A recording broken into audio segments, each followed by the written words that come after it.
mar walba waxaa loo baahan yahay in labada qof ay micnaha sameeyaan dulqaad, qofna dulqaad ka dhaco qofka kale inuu micnaha dulqaad muujiyo isla markaa si micnaha caruurta yar waxaan leeyahay soo dhawaada.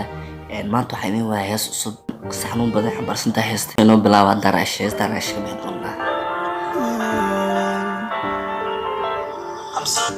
heesta waxay ku bilaabataba dagaal iyo family micnaha buuq hees qiso xambaarsan runtii ku socona.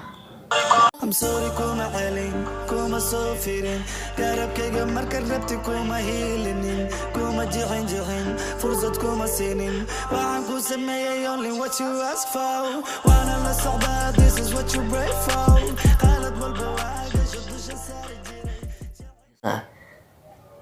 yuu taayaba guriga bax ama jacaylkaaga dunida u soo bandhigi jiray tala walba waa this adaboordi jiray noloshadii hore adi dartabanu nacay laakiin maanta xariirkeeni adiga jaray anda kamarorano wala meestere oo dhameystire baxo dhaa qofii baxal to say like this is last goodbye my I don't wanna see you freeze don't never come to my grave haatana qoftani juu aheedna manaanka iska wareegaysaa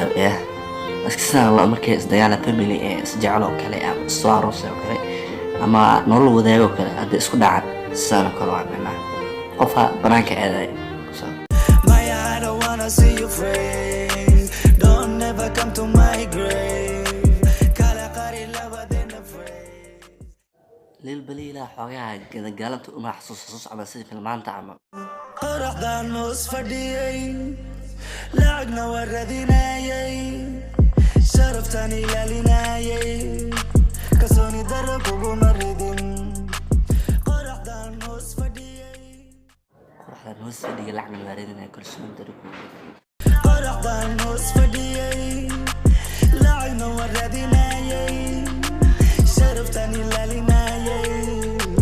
soomaalinima nuurdayay labadii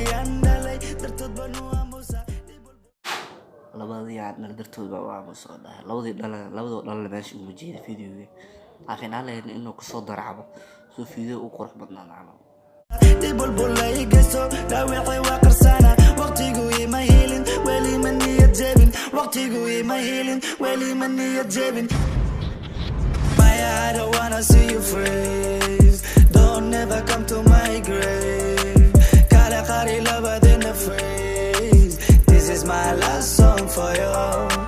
my I don't wanna see you freeze don't never come to my grave wuxuu waxa wada camal saa u fiirsan oo weesnik adiga saas u fiirsay meesha wax ma joogaa xasuusay gashay micnaha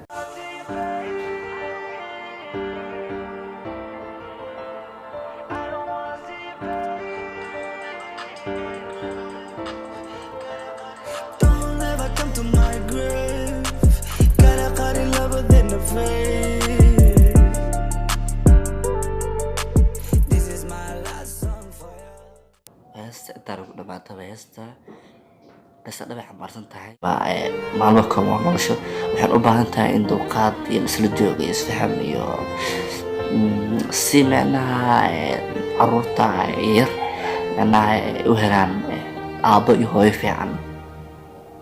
waana nolosha dhabtaa runtii taas hadday dhici lahayd wax walba